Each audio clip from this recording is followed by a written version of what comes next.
Depuis juillet, la circulation est impossible sur le quai Charpenay entre Grenoble et La Tronche. La métro mène des travaux de protection des berges de l'Isère. Mais le chantier a pris du retard à cause des intempéries. Collège, recherche, prof de français ou titulaire d'une licence et casier judiciaire vierge, certains élèves n'ont pas cours depuis la rentrée. Alors les parents de cet établissement de Crolles activent leur réseau et manifestent avec leurs enfants. Et puis avant de participer ce soir à la Maison du Tourisme à une conférence débat à l'invitation de l'association Atlas, le journaliste Edoui Plenel est sur le plateau de ce JT pour parler de son essai « Le jardin et la jungle » aux éditions La Découverte. Bonsoir à toutes et à tous, ravi de vous retrouver dans ce JT du vendredi 18 octobre 2024, du lundi au vendredi à partir de 18h, l'essentiel de l'actualité du Grand Grenoble. La région Auvergne-Rhône-Alpes a été fortement touchée par les intempéries jeudi. Si le Sud-Isère et la métropole grenobloise ont été épargnés ce coup-ci, les conséquences de ces phénomènes peuvent être lourdes et les collectivités essayent d'anticiper. C'est le cas en ce moment au pied de la Chartreuse, sur le quai Charpenay, habituellement l'une des voies d'accès au CHU. Les travaux battent leur plein tant qu'il ne pleut pas trop. Mirko Pesci. Montée des eaux et érosion, depuis des années, le quai Charpenay entre Grenoble et La Tronche connaît des glissements de terrain qui impactent la circulation. Pour sécuriser les berges, des blocs ont été installés du bord jusqu'au milieu de l'Isère. Donc l'intérêt de tous les enrochements qui ont été placés, c'est de redonner la vitesse au centre du cours d'eau et pas sur les bords pour éviter l'érosion. Et on voit, en regardant attentivement les tourbillons dans l'Isère, que justement c'est mission réussie puisque le courant repart bien dans son lit à l'axe. On peut dire que c'est un beau travail qui a été fait avec cette sécurisation des berges pour éviter ces glissements de terrain qui sont là. Alors Sylvain avait parlé d'années, mais c'est plutôt des décennies. On retrouve des vieux documents où on parle déjà de ces glissements de terrain. On a toute l'eau là qui descend de la Chartreuse avec une géologie très particulière, très hétérogène, qui fait que l'eau passe des fois par ici, par là. Et en tout cas, on avait ces gros glissements de terrain dont on trouve maintenant les solutions. Le chantier a commencé en juillet, mais l'Isère n'est pas un long fleuve tranquille. Les nombreuses crues de cette année ont impacté le bon déroulement des travaux. Statistiquement, quand on a dimensionné le projet, on avait 1% de chance d'être arrêté. Les travaux étaient prévus à cette saison, on n'est pas censé avoir de crues. Vous voyez déjà qu'on en a eu 3-4 rien que depuis le mois d'août, qui ne sont pas censés atteindre ce niveau-là. On n'aurait jamais dû dépasser les 200 mètres cubes secondes, on est monté à presque 650. On observe des chutes de neige sur la fin de l'automne avec une remontée en température et de la pluie derrière. Et donc on a des montées d'eau et des débits d'eau qui deviennent de plus en plus importants sur ces périodes-là. Le coût du renforcement des quais et la création d'une nouvelle route a coûté 960 000 € payés par la métropole. Après le travaux des berges, il faudra aussi s'occuper de la reprise de la chaussée au printemps pour une ouverture prévue avant l'été 2025. Et ce sont pas moins de 11 000 tonnes de rochers qui ont été déposés pour recréer la vitesse au centre de la rivière, comme vous venez de le voir dans ce reportage. Eux espèrent avoir un prof de français à la prochaine rentrée. À quelques heures du coup d'envoi des vacances d'automne, des parents et élèves du collège Simone de Beauvoir à Crolles, soutenus aussi par le maire de la commune, ont manifesté jeudi soir devant les grilles de leur établissement. Plusieurs classes, depuis le début de l'année, sont privées de dictée, au désespoir des parents et même des élèves ravis au début qui commencent à trouver le ton long. Alors on est devant le collège de Crolles parce qu'il y a une classe de 4e et des élèves de 3e également qui n'ont pas de professeur de français depuis la rentrée. Voilà. Et donc sans professeur de français, c'est quand même un peu compliqué, déjà au niveau des emplois du temps, puisque vous avez beaucoup de... Enfin, je parle aux élèves, ils ont beaucoup de trous dans leur emploi du temps. Et puis, c'est quand même très très compliqué d'envisager aussi la suite, c'est-à-dire progresser en français sans avoir de professeur de français. En fait, ce n'est pas une absence de professeur, c'est un professeur qui n'a pas été nommé. Donc voilà, c'est vraiment, il n'y a personne. Nous ne sommes pas les seuls, il y a vraiment dans énormément d'établissements de l'Isère, il y a beaucoup de professeurs, surtout de français qui sont manquants. Donc nous, il nous manque 6 heures, au Touvet, il manque 12 heures, je crois. À Villarbonneau, il manque 6 heures aussi. Donc c'est vraiment un peu partout. Enfin, ça a été remplacé au début de l'année par un professeur d'art plastique qui ne savait pas vraiment ce qu'il faisait là. Et aussi là, on a eu un remplacement de 4 heures. On essaye aussi de prendre les cours d'autres élèves dans le collège, mais ça reste pas facile quand même parce que c'est pas les mêmes cours, c'est pas le programme qu'on va faire au retour des professeurs, etc.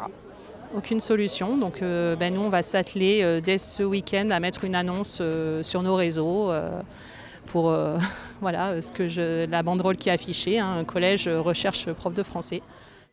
Le rectorat de Grenoble explique qu'une cellule dédiée travaille sur la question, mais qu'il s'agit de situations à la marge sur certaines matières en tension. En l'absence de professeurs, pour la rentrée le 4 novembre, des parents crollois annoncent qu'ils saisiront le tribunal administratif. Le Parti socialiste propose Amandine Germain comme candidate d'union du nouveau Front populaire dans la première circonscription de l'Isère où des élections anticipées doivent avoir lieu suite à la démission du député LFI Hugo Prévost, mis en cause pour harcèlement moral et violences sexuelles. La conseillère départementale a été désignée jeudi soir par les militants isérois. Mais le nom de Lucie Castet circule également. Le communiqué de la Fédération 38 précise que dans l'hypothèse où cette dernière devait être la représentante de toutes les composantes du NFP, le PS et sa candidate la soutiendraient pour faire face à la droite et l'extrême droite en cas de faible participation. Seulement voilà, la France insoumise voudrait que l'ancienne conseillère de Paris parte sous sa bannière, ce qui n'a pas l'air pour l'instant d'emballer Lucie Castet. Coup de chapeau à Libération pour leur titre, le NFP victime d'un fait d'Isère. Et alors, Edoui Plenel, je ne résiste pas. Bonsoir tout d'abord. Bonsoir. Je profite de votre présence sur ce plateau et évidemment vos qualités d'analyste politique. Vous en pensez quoi de cette situation en Isère ? Je pense que c'est l'occasion de mener une bataille électorale qui remette au cœur la nécessité d'une dynamique d'alliance des forces d'opposition, de cette opposition qui est arrivée en tête et ce qu'a refusé de reconnaître le président. Donc ce serait une très bonne chose que Lucie Castet soit la candidate, je le précise, du NFP. L'assimiler à l'une des composantes du NFP, ce serait lui nuire. Elle est à la fois la France Insoumise, le Parti Socialiste, Europe Écologie Les Verts, le Parti Communiste, puisque les 4 formations se sont mis d'accord sur son nom. Et donc, ce serait une belle occasion qui résonnerait avec un souvenir électoral lointain, ici, Pierre Mendès France, de mener ici même la bataille pour rénover l'opposition, pour l'obliger à sortir de ces querelles partisanes, de ces divisions inutiles, autour de cette personne de bonne volonté qu'ils ont eux-mêmes choisi. Eh bien, il faut une dynamique de la société qui fasse levier, parce que les partis ont, je le dis aussi franchement que je le pense, ont pas mal déconné tous ces temps-ci dans leur division, et il y a le feu au lac. Donc ce serait très bien qu'il y ait cette bataille nationale d'ici la fin de l'année avec une candidature de Lucie Castet ici même à Grenoble. Pour siéger sur un siège NFP ? Non, elle devrait faire le tour de tous les groupes. Oui, vous avez raison. Un siège NFP, ça veut dire faire le tour de tous les groupes et ne s'assimiler à aucun groupe. Il ne faut pas... Elle est l'otage de personne. Elle est un carrefour. Elle est un point de ralliement et c'est ça dont nous avons besoin aujourd'hui. En tout cas, moi, je parle comme citoyen, comme cette société qui est parfois désespérée, encore une fois, par ces surenchères des partis qui sont inutiles dans le moment actuel. On se retrouve dans quelques minutes. C'était dans la nuit du 23 au 24 décembre 2023. Les locaux du Secours populaire à Échirolles étaient cambriolés. Total des pertes entre 300 000 et 400 000 euros.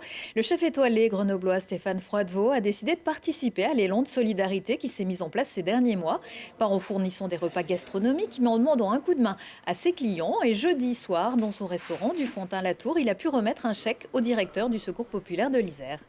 J'ai une histoire particulière avec le Secours populaire parce que ça fait déjà quelques années qu'on œuvre ensemble. On a énormément participé pendant le Covid. Pour moi, c'était naturel et normal de pouvoir intervenir et d'aider et de soutenir le Secours populaire.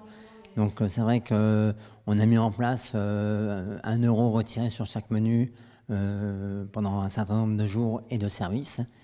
Et aujourd'hui, on a une coquette somme qui représente à peu près 2026 euros. Et on a une grande initiative de solidarité, en accord avec le chef, qui va être le 22 décembre, à partir de 10h du matin jusqu'à 18h, 19h, où il y aura environ 1200 convives, avec un repas préparé par le chef. Ça, après, il vous expliquera mieux que moi, avec un spectacle et en déambulation au centre-ville de Grenoble, et au retour avec distribution de cadeaux pour l'ensemble des enfants qui seront là ce jour-là.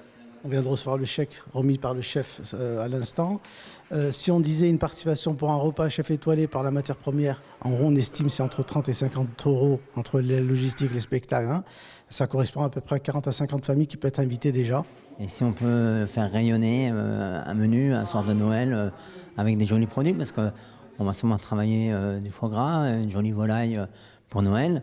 Et on réfléchit à soit un dessert qui soit assez représentatif de Noël. Il y a une grande précarité et nous on souhaite inviter vraiment un maximum de gens pour goûter sa cuisine. C'est pour ça qu'on lance un appel à l'ensemble des donateurs qui nous ont rejoints suite au cambriolage ou qui nous aident depuis des années, ou des chefs d'entreprise qui savent apporter leur soutien. Le Secours populaire cherche aussi des bénévoles pour emballer les cadeaux à la sortie des commerces à l'approche de Noël. Et solidarité toujours, des conseils pour bien vieillir, des ressources pour aider vos proches, à retrouver samedi après-midi à l'espace Jean-Yves Poirier du Fontanil-Cornillon. La commune organise son premier forum des seniors et des aidants pour tout savoir sur les droits, les démarches, les services d'accompagnement, de santé, d'habitat et la présence de plusieurs associations.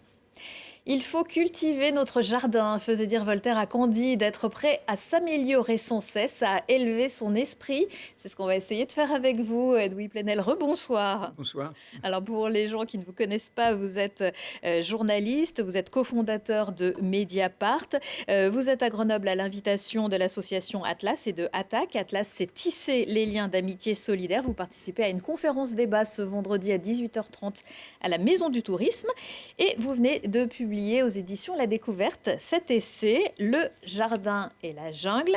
Ce n'est pas un traité de botanique, quoique, mais plutôt un discours. Ça traite plutôt d'un discours d'un représentant de l'Union européenne. Racontez-nous ça. Oui, c'est une adresse à l'Europe et au-delà à sa projection politique sur le monde, à l'Occident, dont le point de départ est un discours de celui qui termine son mandat de commissaire européen aux affaires étrangères, Josep Borrell, qui il y a 2 ans, quelques mois après l'invasion de l'Ukraine par la Russie, avait dit voilà, l'Europe a des diplomates, a une académie des diplomates européens. L'Europe est un joli jardin, un joli petit jardin où tout fonctionne, mais le reste du monde, c'est la jungle. La jungle menace d'envahir le jardin. Alors, il n'a pas dit qu'il faut faire des murs pour se protéger de la jungle, mais il faut que les jardiniers européens aillent se projeter sur la jungle. Ce discours est pour moi à la source de nos aveuglements et il a été évidemment percuté 1 an après, puisque, au fond, M. Borrell pensait à la loi du plus fort, la loi de la jungle, justement, de M. Poutine, violant le droit international. Et nous savons tous, hélas, que depuis 1 an, le double standard est sous nos yeux, puisque dans sa riposte légitime, au point de départ au massacre du Hamas du 7 octobre, l'État d'Israël a été bien au-delà de la lutte contre un mouvement terroriste et a mené une guerre qui viole le droit international, qui est une guerre quelque part de destruction de la Palestine. Et donc mon livre est une adresse, ça peut se lire à voix haute, comme une interpellation, disant mais tant que nous verrons comme le jardin où tout est beau, tout est vrai, tout est juste, tout est pertinent, supérieur au reste du monde, eh bien c'est comme ça que nous nous aveuglons. Et d'ailleurs, un des lieux communs chez les dirigeants israéliens, je le rappelle dans le livre, c'est de voir Israël comme une villa dans la jungle. Monsieur Netanyahou emmène son peuple dans une guerre sans fin. Il faut bien sûr avoir un but politique, il faut arriver à se rencontrer, à se parler, et on ne peut pas être dans une logique de civilisation supérieure à d'autres. Alors là-dessus, il y a ce que vous expliquez. Pour vous, c'est que l'Europe n'agit pas dans ces 2 conflits majeurs de la même façon, alors qu'elle le devrait. Vous essayez d'expliquer pourquoi ? C'est sous nos yeux. Hein. D'ailleurs, il y a des demandes qui ont été faites par la Cour internationale de justice qui ont le même intitulé dans le cas de M. Poutine et dans le cas de M. Netanyahou. Dans le cas de M. Poutine, on a fait ce qu'il fallait faire, les sanctions, le soutien à la résistance ukrainienne. Et dans le cas de M. Netanyahou, on ne fait rien. On ne fait pas de sanctions, ni diplomatiques, ni économiques de notre part. Je parle de l'Europe et des États européens. Il n'y a rien d'officiel. Il y a parfois quelques... Mais il n'y a rien qui est de hauteur et qui l'arrête. Des paroles mais il n'y a rien qui l'arrête. Et le risque, c'est un coup de bâton en retour. En faisant ça, nous cultivons le ressentiment dans le reste du monde, car tout le monde voit ce double standard. Tout le monde voit cette hypocrisie en disant « mais vos valeurs que vous proclamez, vous ne les respectez pas ». Et le risque, c'est d'avoir, comme on dit en anglais, un backlash.